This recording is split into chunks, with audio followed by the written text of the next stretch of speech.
New this morning, a federal judge has blocked the Trump administration from sending the National Guard into Portland. The White House is planning to appeal. Now, in her opinion, the judge described recent clashes between protesters and federal officers as inexcusable. Oregon's Attorney General agrees.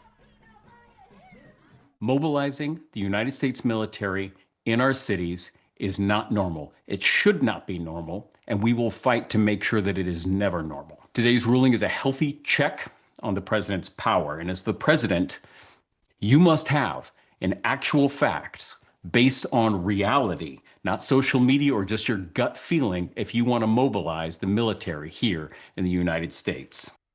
For more on the judge's ruling and what's next for Portland, here's CNN's Julia Vargas Jones. Julia.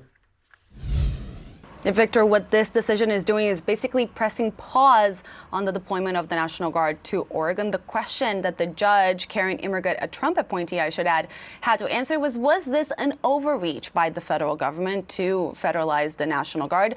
In the complaint, both the state of Oregon and the city of Portland had called this deployment unlawful and unwarranted, but there were three basic pillars that her decision was based on. One of them is Section 12406 of the U.S. Code. It says basically that the president exceeded his authority here and that he did not prove that he was, quote, unable with regular forces to execute the laws there. A second one is the concept of rebellion. The standard for a rebellion here was not met. She said that the protests were recently small and mostly peaceful. There were some sporadic incidents, but it wasn't an organized and armed rebellion as the federal government was using to justify this deployment.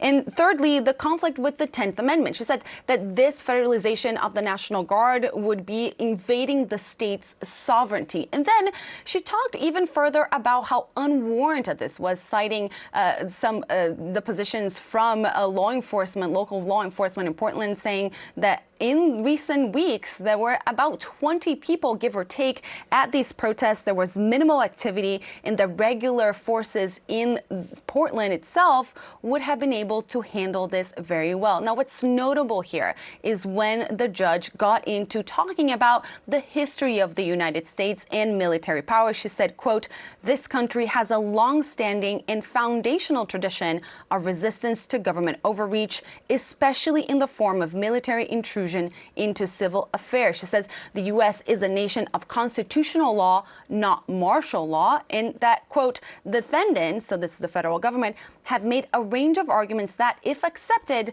risk blurring the line between civil and military federal power to the detriment of this nation. Now, Victor, this decision is only good for 14 days, and the court will contact all parties on October 17th to see if there is a need for an extension. Victor? All right, Julia, thank you.